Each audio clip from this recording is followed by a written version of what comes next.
আলো অন্ধকারে যায়, মাথার ভিতরে স্বপ্ন নয়, কোনো এক বোধ কাজ করে। স্বপ্ন নয়, শান্তি নয়, ভালোবাসা নয়, হৃদয়ের মাঝে এক বোধ জন্ম নেয়। তারে আমি পারি না এড়াতে। সে আমার হাত রাখে হাতে, সব কাজ তুচ্ছ হয়, পণ্ড মনে হয়। সব চিন্তা, প্রার্থনার সকল সময় শূন্য মনে হয়, শূন্য। কে কে ওখানে? আমি, আমার নাম চৈতি। আমি এই পথ দিয়ে বেড়াতে বেরিয়েছিলাম, তোমার কবিতা শুনে এখানে দাঁড়িয়ে গেলাম। তোমার নাম কি গো? আমাকে তুমি চেনো না? একেবারেই নতুন নাকি? হ্যাঁ, আমি তো এখানে অতিথি হয়ে এসেছি, তাই ঠিক। তাই বলো, না হলে আমাকে চেনে না এমন একজন এখানে নেই। আমার নাম মানস, লোকে আমাকে মন বলে ডাকে। আমি এই পার্থিব রাজ্যের একমাত্র অধীশ্বর বলতে পারি। ও, তা তুমি এখানকার রাজা? তোমাকে এখানে সকলে চেনে? তা তুমি এখানকার সকলকে চেনো? এ আবার কেমন কথা? রাজা কখনো তার সমস্ত প্রজাকে চিনতে পারে না। ওমা, সে কি কথা? কেন পারে না?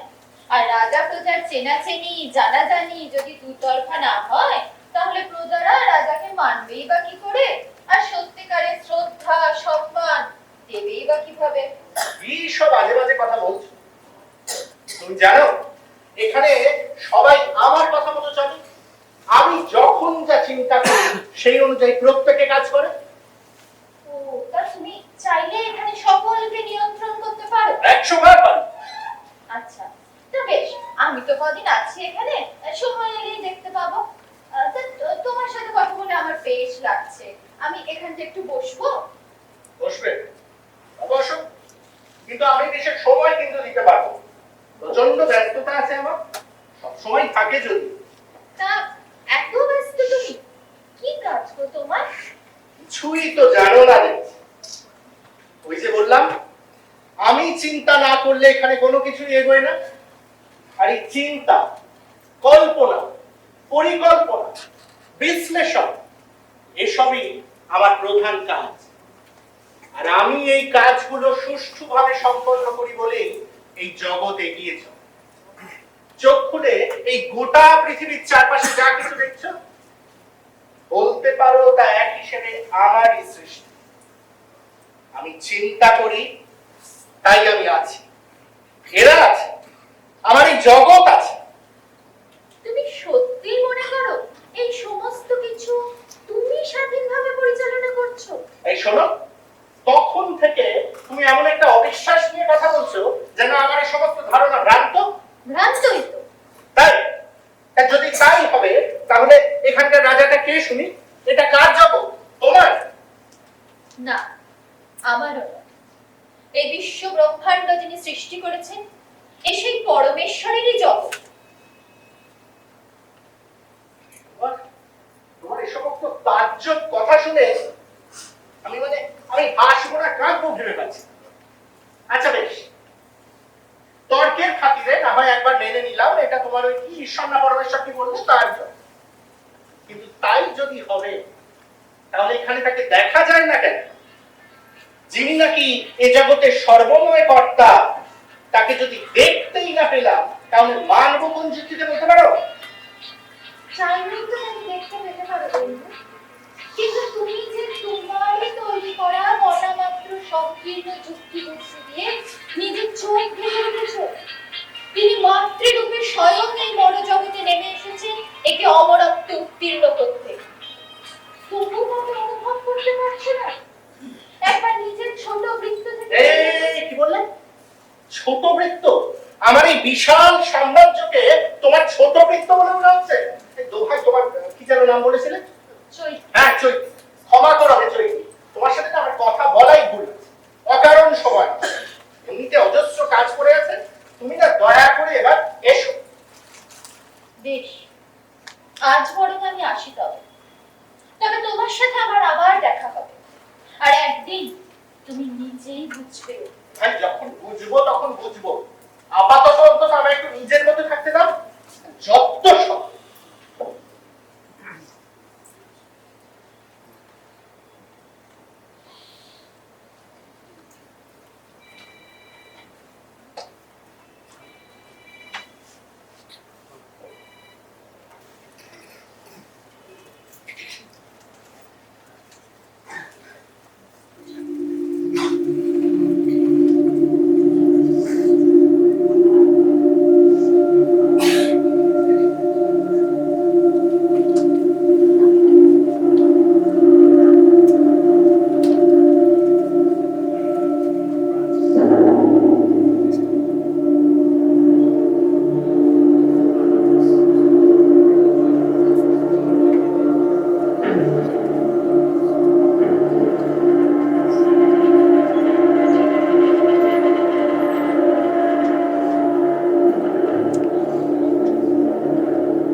মানুষটা, তুমি বিশ্বাস করবে না, আমি এতক্ষণ তোমার কথাই চিন্তা করছিলাম।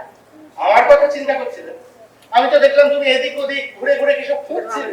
না না, সেটা আমি আমাদের জগৎটাকে কি করে আরো সুন্দর করে সাজিয়ে তোলা যায় তার জিনিসপত্র জোগাড় করছিলাম। দেখছো না চারদিকে কত লোভনীয় সব জিনিস পড়ে আছে। মানুষটা, এগুলো সব কিন্তু আমার চাই। এত কিছু, কিন্তু এত সব নিয়ে তুমি কি করবে? আমি বলো আমরা, তুমি বুঝতে পারছো না এগুলো আমাদের দুজনেরই খুব প্রয়োজন? প্রয়োজন না তো কি, এগুলো পেলে তোমার ক্ষমতা কত বেড়ে যাবে বলো তো? তাই নাকি? সত্যি? আমি কি তোমার মিথ্যে বলবো মানুষটা? তুমি আমায় ভরসা করতে পারছো না? না না, তা না, তা কেন? আচ্ছা শোনো, আমি তাহলে আমার ওই যুক্তি বুদ্ধি বিশ্বাসের থলিটা নিয়ে আসি। ওটা ছাড়া তো এসব কিছু আহরণই করা যাবে না। তুমি এখানেই থাকো, ঠিক আছে? আমি এক্ষুনি আসছি। হ্যাঁ হ্যাঁ, তুমি সাবধানে এসো। হ্যাঁ, কোথাও যেও না, এখানেই থাকো। এখানেই আছি। মানুষটাকে বোঝাতে মাঝে মাঝে এমন কসরত করতে হয় না? কিন্তু ওই বেটাকে বাগে না আনতে পারলে তো আমার স্বাদ আহ্লাদ কিছু পূরণ হবে না। আমি বাঁচবো কি করে? তবু নিজের ক্ষমতা বৃদ্ধির লোভ দেখালে বেটা নিজেকে সংবরণ রাখতে পারে, তাই রোগকে নইলে। কে তুমি? বলানি কমানি এদিক ওদিক ঘুরে বেড়াচ্ছ? আমার নাম চৈতি। আমি অন্য লোক থেকে পার্থিব লোকে এসেছি একটা বিশেষ কাজে, তাই একটু এদিক ওদিক ঘুরে ঘুরে দেখছিলাম। কি কাজ শুনি? সে তোমরা সবাই এমনিই কদিন বাদে জানতে পারবে। আজ আগে বলো তোমার সাথে আলাপটা সেরেছি। তোমার নাম কি গো? আমি, আমায় তুমি চেনো না? না তো। এই লোকে এসেছো অথচ আমাকে চেনো না? আমার নাম প্রাণেশা। লোকে আমাকে প্রাণ বলেছে। আমার খেয়াল খুশি মতোই এখানে সবকিছু চলে। আমি যা চাই তাই ছিনিয়ে নিতে পারি। আমি এ জগতে একচ্ছত্র অধীশ্ব। কি আশ্চর্য! আমার যখন মানুষের সাথে দেখা হয়েছিল সেও ঠিক এমনটাই বলেছিল। সেই নাকি এখানকার রাজা, এখানকার সর্বনিয়ন্ত্রক। সে তেমনটাই মনে করে। তবে তুমি বাইরে, তোমাকে ভেতরের কথা বলা যাবে। আর তাছাড়া তুমি এগুলো রটিয়ে বেড়ালেও কেউ আমাকে ছেড়ে তোমাকে বিশ্বাস করবে না। আসলে ওই মানুষটাটা একটা মস্ত আহাম্মক, একেবারেই নির্বোধ। ও ভাবে ও বুঝে সবসময় যুক্তি বেঁধে বিচার করে বিবেচনা করে সিদ্ধান্ত নিচ্ছে।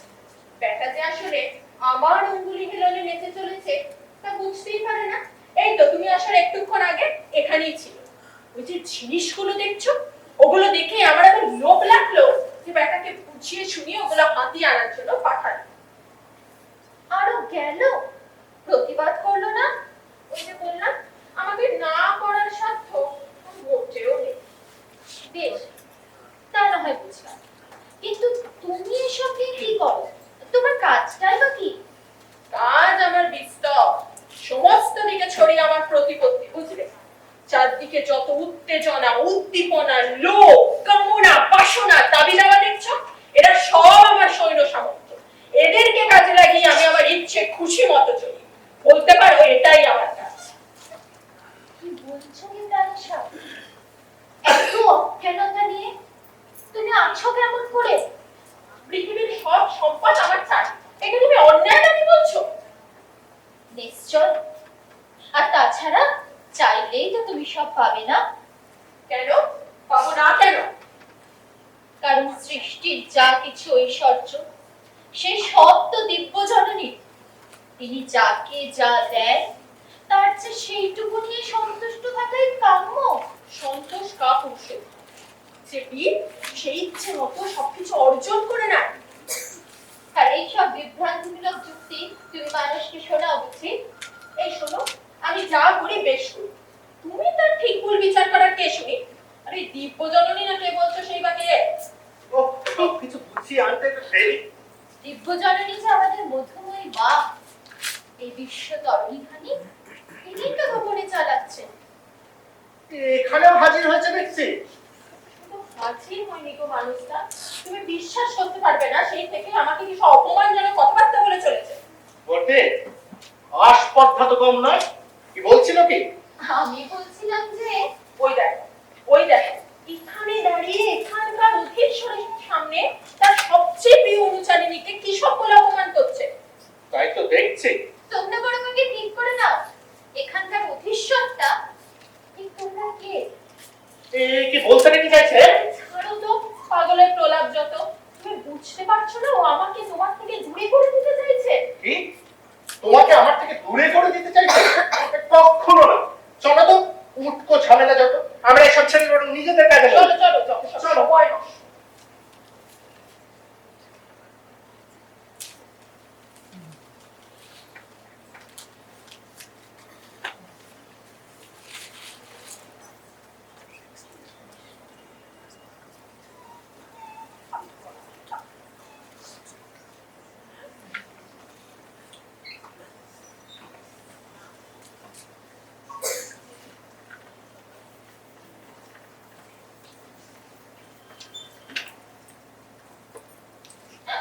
এই তুমি তুমি কে গো?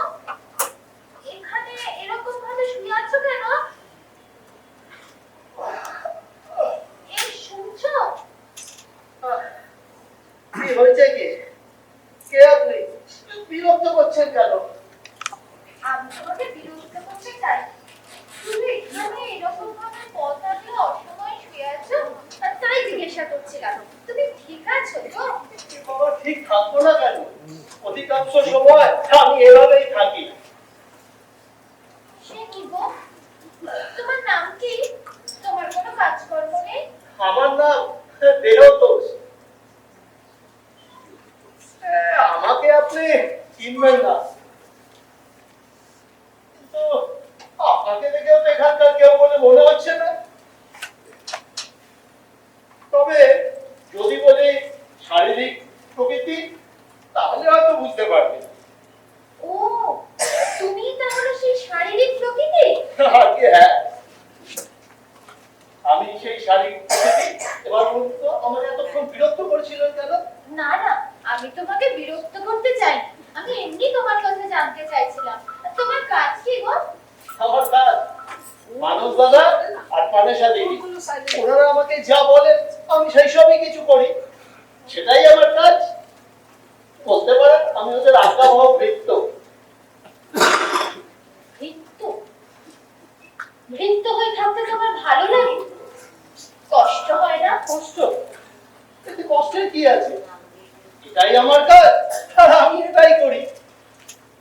এই ব্যবস্থা পাল্টাতে তোমার ইচ্ছে করে না? কেন? দিব্যি তো আছে, এতে মন্দের কি আছে? ওনাদের ছাড়া আমি কিছু করতেই পারি না, আর আমাকে ছাড়া ওনাদের চলে না। যাই, আমার বিশ্রাম নিয়ে একটু। আরে আরে, আবার শুয়ে পড়ছো যে? কেন, কি হয়েছে? আমি শুয়েই থাকবো। যা। তুমি তো দেখছি যেমনি তামসিক তেমনি জেদি আর পরিবর্তন বিমুখ। কি বললেন? এসব ভারী ভারী কথা শুনলে না আমার ঘুম পায়। জানতো আবার কখন কোন কাজে কে ডেকে পাঠাবে, যত সব।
বেড়াচ্ছ।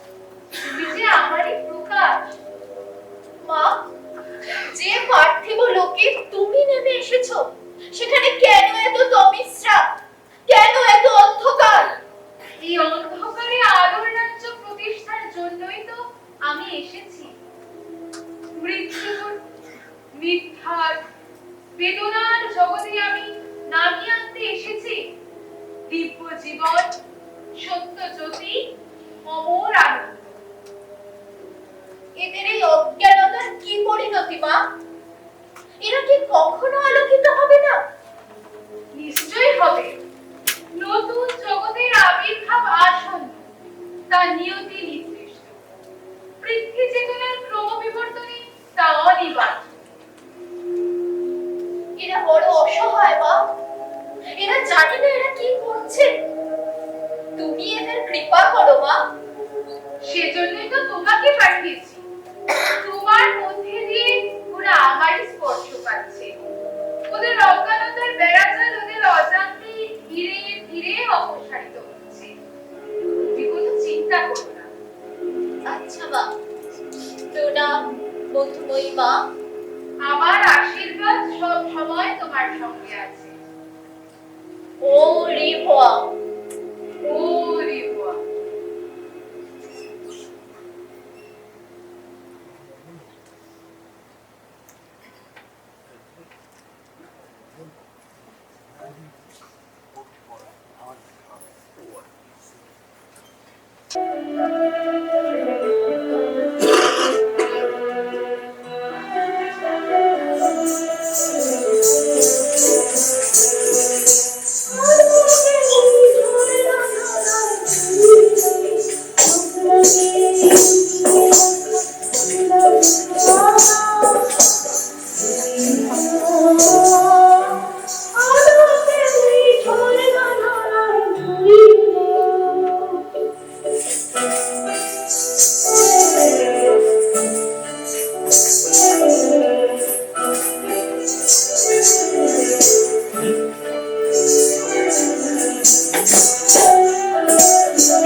সবার আবার কি আছে, অতিথিকে আপ্যায়ন করাই তো স্বাভাবিক, তাই না?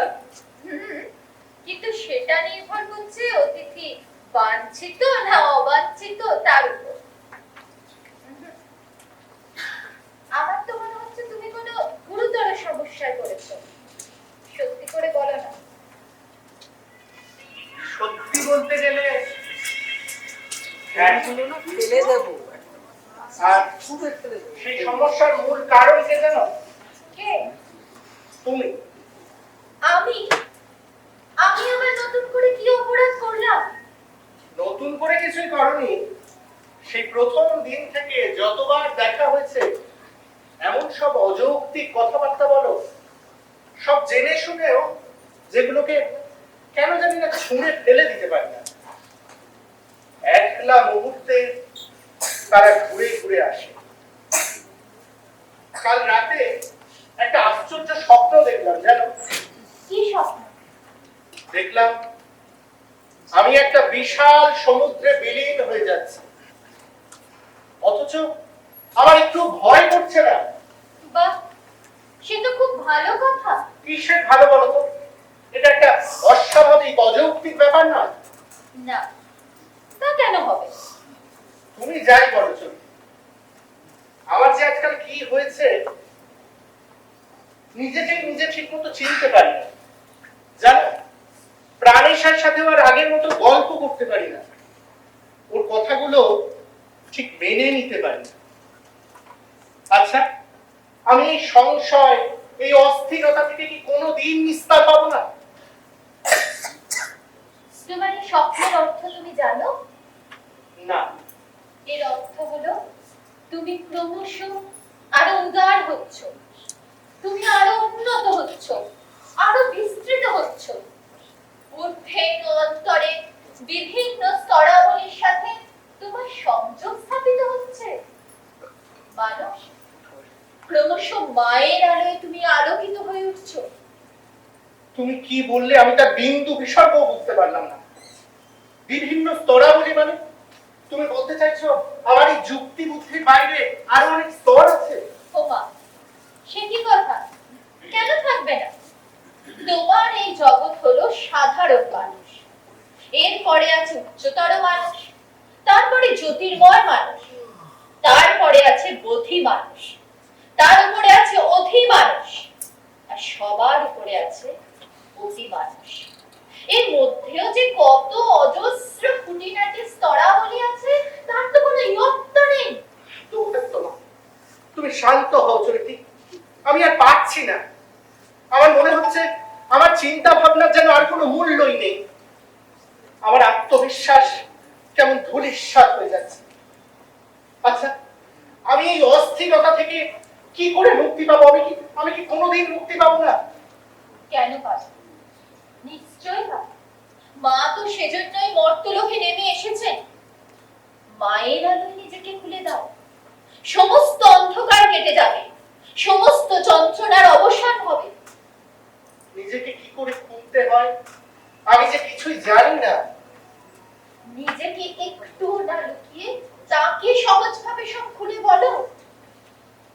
কিন্তু কোথায় গেলে আমি তাকে পাবো?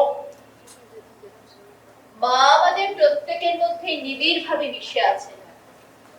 তিনি যে সব চালাচ্ছেন, তিনি না থাকলে কোনো কিছুরই কোনো অস্তিত্ব থাকতো না।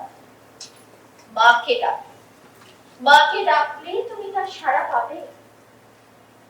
না চলি, তুমি আমাকে একটু সময় দাও। আমি আমার যুক্তি বুদ্ধি দিয়ে সবকিছু এখনো ঠিক গুছিয়ে নিতে পারছি না, ঠিক মেনে নিতে পারছি না। তুমি আমাকে আরেকটু সময় দাও বন্ধু, একটু সময় দাও, একটু সময় দাও।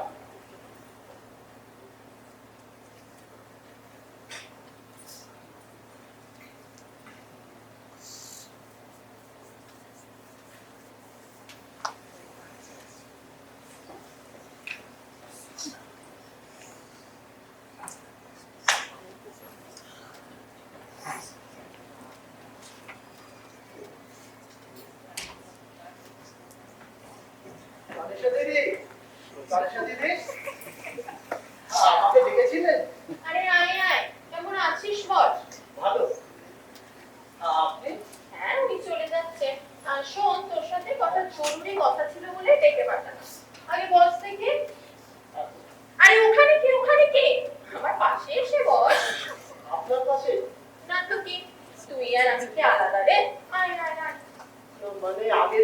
প্রতিদিন আমি বস তোরে বাবা, বস বস, বেশি কথা বলে বস। বলুন পালেশা দিদি, আপনার কি সেবায় লাগতে পারি? সব পরে হবে। আমি একটা কথা বলতো, ইদানিং মানসটার সাথে তোর দেখা হয়েছিল? হ্যাঁ, এই তো কদিন আগেই দেখা হয়েছিল। মানুষ দাদা কেমন যেন একটা হয়ে গেছে। কেন বলছিস রে? না মানে আমাকে কি সব উপদেশ, অদ্ভুত অদ্ভুত উপদেশ দিচ্ছিল। উপদেশ কিরকম একটু শুনি। মানে আমাকে বলছিলেন তুই সারাটা সময় এরকম শুয়ে দিন কাটা, আমি আর পালেশা দিদি যা বলি সেই সব শুনিস। তারপরে আরো বলছিলেন তোর মধ্যে কেন এত সংশয় সন্দেহ, এইসব আর কি। বটে। তারপরে তারপর আমাকে আরো বলছিলেন এবার তোকে না প্রতিদিন একটা নির্দিষ্ট সময় মেনে চলতে হবে। এই কি সব কসম টসম করতে বলছিলেন আর কি। আর তুই কি বললি? আমি আর কি বলবো, মুখ বুজে রইলাম। সত্যি কথা বলতে কি, এক কান দিয়ে ঢুকিয়ে আর এক কান দিয়ে বেশ করেছিস। মানসটাটা না, মানব দাদার কি হয়েছে দিদি? এরকম হঠাৎ? সেটাই তো আমিও লক্ষ্য করেছি বেশ কদিন ধরে। আমাকেও অনেক বড় বড় কথা বলছিল। সব হয়েছে ওই নতুন অতিথিটার জন্য। ওই সইতি নাকি? হ্যাঁ ওটাই, ওই মানুষটার মাথা খেয়েছে। সবাই নাকি আমাদের সবারই, তবে আমি অত সহজে ছেড়ে দেওয়ার পাত্র নই। আমার বাসনাটা ওরা বন্ধ করে দেবে, মানুষটা আমাকে আর সাহায্য করবে না। দেখি কতদিন এমন চলে। শোন, তুই আমার সঙ্গে আছিস তো? হ্যাঁ দিদি, আমি আপনার সাথেই আছি। আমিও সব নিয়ম টিয়মের মধ্যে নেই, আমি আপনার সাথে। বেশ বেশ, পুরস্কার স্বরূপ আমি আমার ভোগের যে অংশ তোকে দিই তা আরো বাড়িয়ে দেবো। অসংখ্য ধন্যবাদ দিদি, অসংখ্য ধন্যবাদ। এখন তুই যা, আমি দেখে আসি মানুষটা কি করছে। ওকে ফেরাতে না পারলে আমি তৃপ্তি পাই কি করে? তাহলে আমি আসি।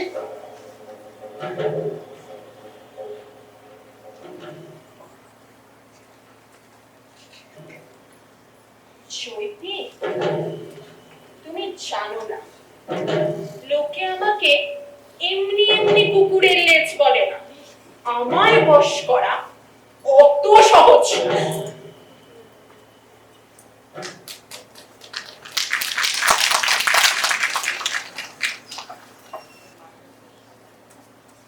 বন্ধু, তুমি যা বলেছো এখন আমি সে সবই সত্যি বলে মেনে নিয়েছি।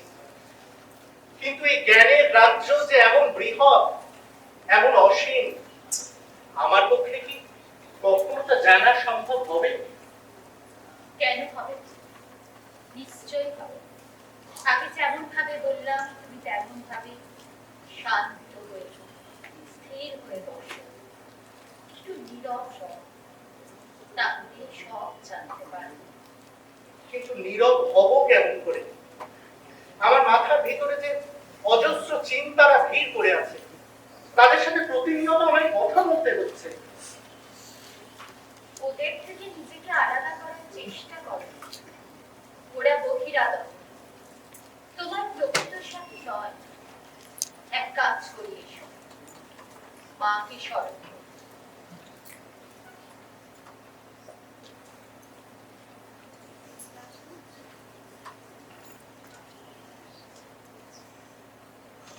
ধুর ধুর,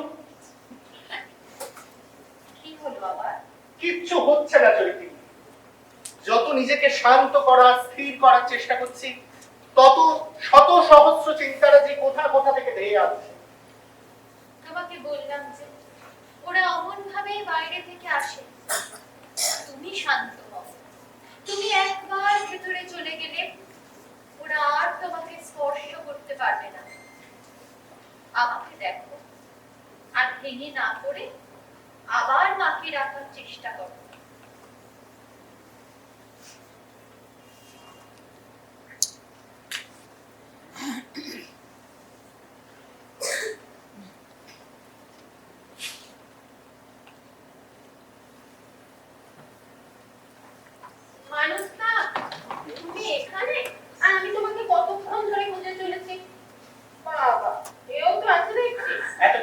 চেঁচামেচি করছো কেন?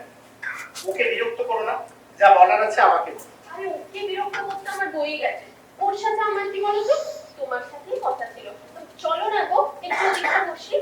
আবার ওদিকে যাবার কি আছে? যা বলার আছে এখানেই বলো না। তুমি এরকম কেন করছো মানুষটা?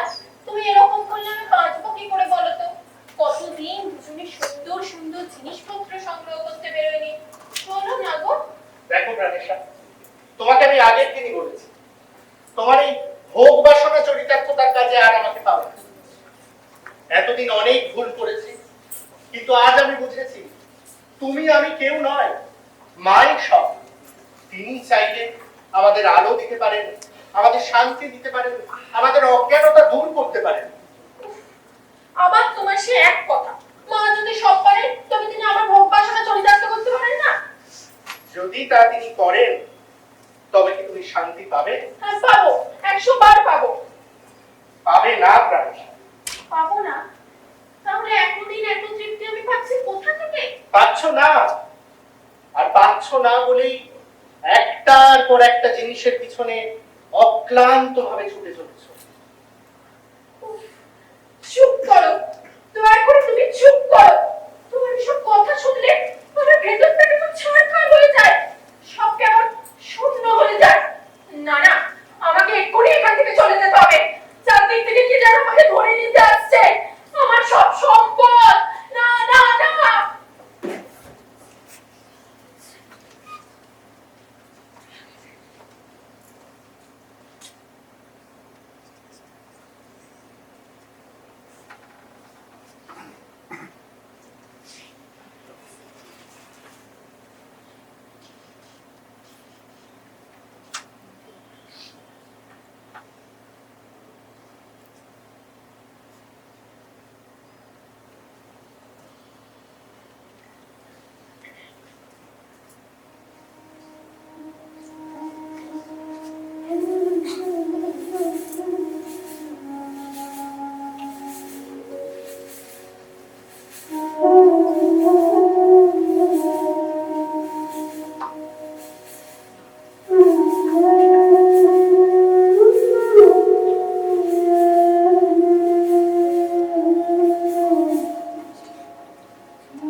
সঙ্গে আমার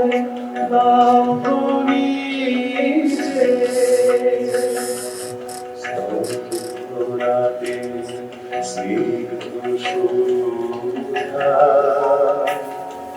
পান করাবে তৃষ্ণা করে এবার আমায় ডাকবে দূরে।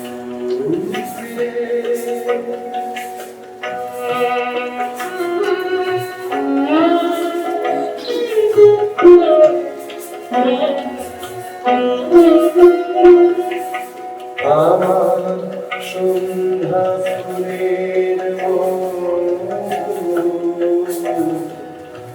এবার যে ভোগ করবে আমার সন্ধ্যা ফুলের এবার যে ভোগ করবে তারার প্রদীপ খানি প্রাণে আমার জ্বালবে আনি। আমার যত কথা ছিল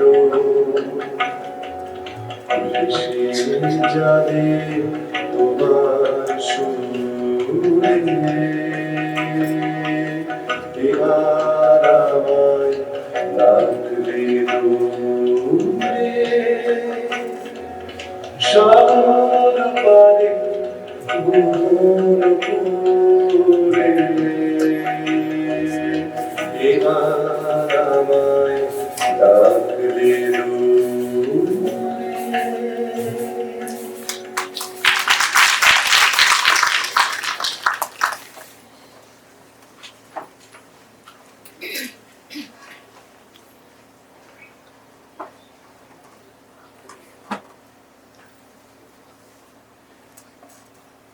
কি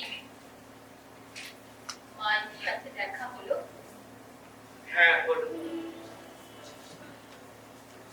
কি বলবি? মনে হলো এতদিন যেন বেঁচেই ছিলাম, আজ প্রথম জেগে উঠলাম। যেন চৈতি ভেতরে আর কোন সংশয়, দ্বন্দ্ব, অস্থিরতার লেশ মাত্র নেই। একটা আশ্চর্য আনন্দ কেমন অকারণে বয়ে চলেছে। বলেছিলাম না? আচ্ছা চৈতি, এই যে সর্বোত্তম রসের আস্বাদ আমি পেলাম, তা আমার সঙ্গীরা পেতে পারে না? কেন পারবো? নিশ্চয়ই পারবো। মা বলেছেন পার্থিব সবকিছু দিব্যে রূপান্তরিত হবে, এর অন্য কোনো পথ নেই। আমি তাহলে একবার প্রাণেশ্বর কাছে যাই, বুঝলে? আর তো আমার কোনো ভয় নেই। দেখি ওকে যদি। যাও, মা ওকেও নিজের মতো করে ছুঁয়ে দিয়েছে। ও হয়তো না বুঝতেও পারে। মা ওকেও কৃপা করবেন? ওর সম্পর্কে মা কি বলেন জানো? কি বলে ওর মতো করে আমার আনন্দকে আর কে পরিপূর্ণরূপে আস্বাদন করতে পারে? সত্যি? যাই, দেখি ওকে বুঝিয়ে যদি তোমার কাছে নিয়ে আসতে পারি। বেশ, যাও।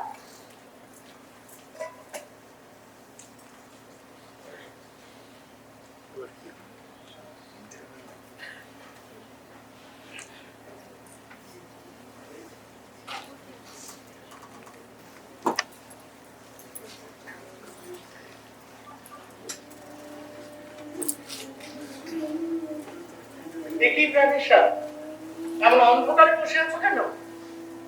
দাঁড়া, এই তো। কি হয়েছে? আমি সত্যি জানি না গো মানুষটা কি হয়েছে। ভিতরে আর কোনো উত্তেজনা, লোক কামনা কিছু বোধ করছি না। মনের জাদুকরের ছোঁয়ায় ভেতরটা যেন শূন্য হয়ে গেছে। কি নিয়ে যে বাঁচবো ভেবেই পাচ্ছি না। বিশ্বাস করো, এসব আমার পুরনো নাটকে মনে নয়।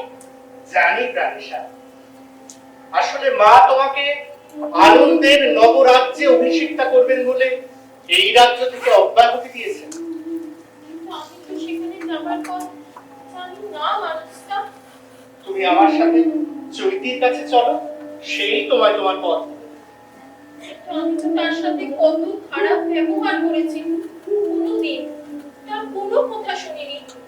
সে কি আমার সে যে মায়ের সাক্ষাৎ প্রতিনিধি প্রাণেশ্বর। আমাদের এই পার্থিব রাজ্যের রাগ প্রতিহিংসা কি তার মধ্যে আছে? সে যে এখানে এসেছে আমাদেরকে মায়ের কাছে পৌঁছে দিতে। তুমি এসো, আমার সাথে তার কাছে চলো। দেখো, সে তোমার ঠিক তোমার জন্য যে পথ তাই বলছে। এসো।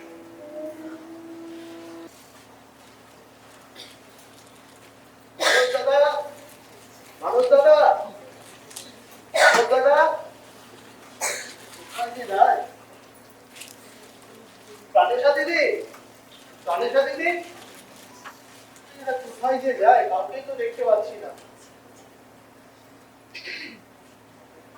মানুষ দাদা, প্রাণেশ্বর দিদি, ও প্রাণেশ্বর, কোথায় যে যায় এরা? ও, কি হলো ভাই দেহ তো এত চোখ কেটে গেলে তো? আপনি আপনারা তিনজন একসাথে এবার থেকে আমাদের তিনজনকে একসাথে দেখতে পাবো।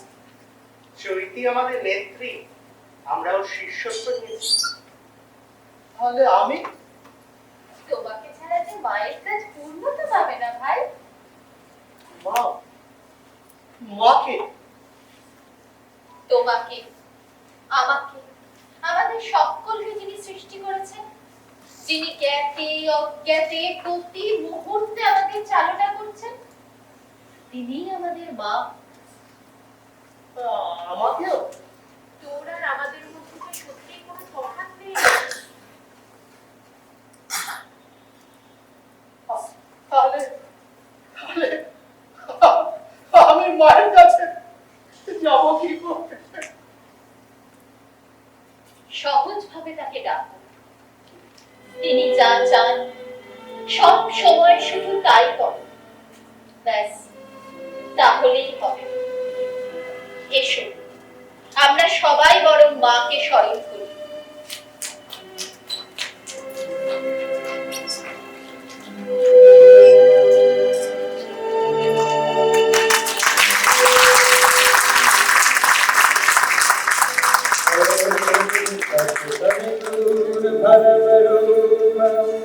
ज्योतिः परस्य धीमहि यन्नः सत्येन धीमहि सत्येन धीमहि ॐ तत्सवितुर्भरतरूपं ज्योतिः परस्य धीमहि यन्नः सत्येन धीमहि सत्येन धीमहि।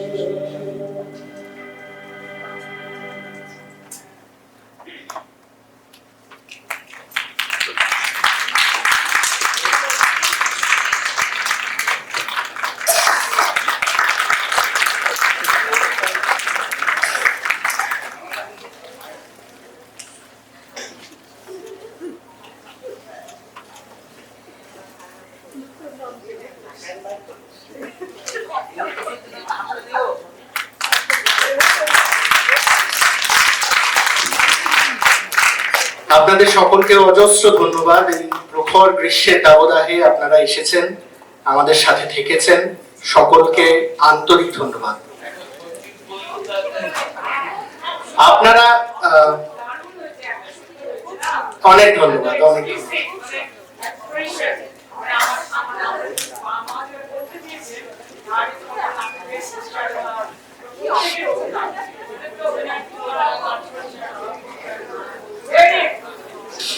Thank you, thank you. আমি একটু অবশ্যই সুযোগ পেলে আমরা দেখাবো এবং আপনাদের সকলের সাথে একটু আলাপ করিয়ে দিই কুশীলবদের। প্রথমে একদম ডান দিকে চৈতির ভূমিকায় শ্রেয়া রায়চৌধুরী, প্রাণেশ্বর ভূমিকায় শ্রেষ্ঠা রায়চৌধুরী, দেহতোষ তপন কুমার মণ্ডল, সবাই চেনে, এবং মানসের ভূমিকায় আমি অনঞ্জন মজুমদার। এর সাথে যদিও ব্যাকগ্রাউন্ড থেকে মায়ের জন্য যিনি কণ্ঠ দিয়েছেন অনিরিতা চ্যাটার্জি, অনিরিতা,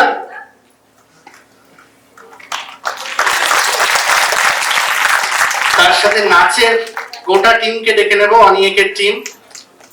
একটু ওইদিকে সরে যা চৈতি, একটু ওইদিকে সরে যা, তাহলে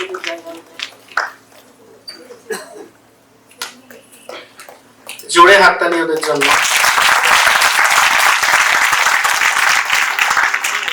এবং নেপথ্য থেকে যারা আমাদের সাহায্য করেছেন, যা ছাড়া এটা হতোই না।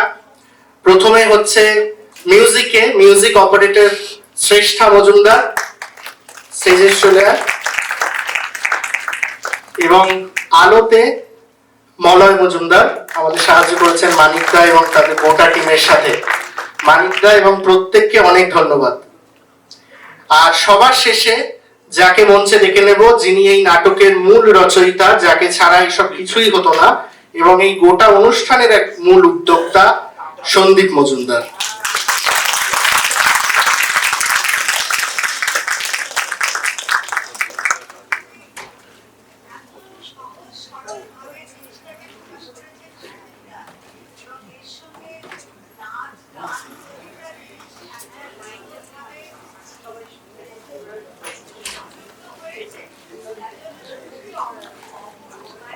ধন্যবাদ, অনেক ধন্যবাদ।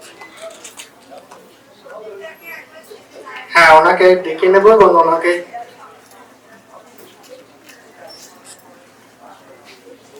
শ্রী সন্দীপ মজুমদারের জন্য একটা জোরে গান।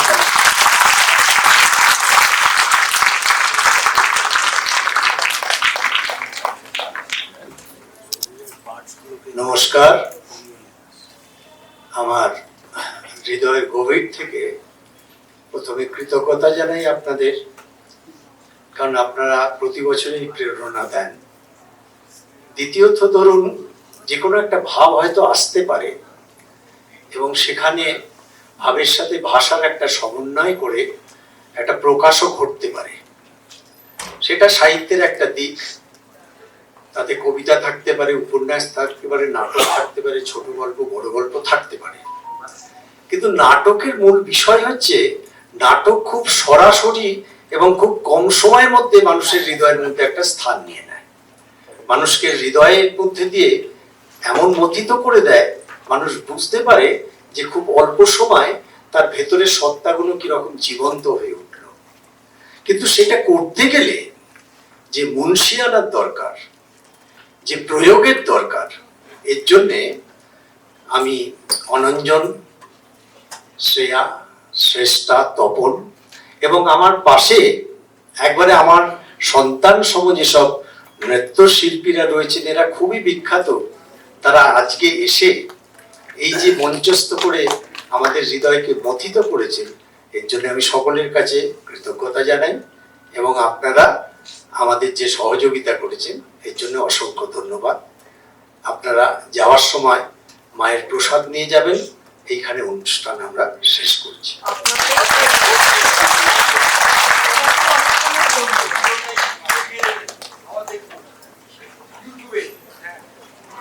आप लोग को अनेक अनेक धन्यवाद।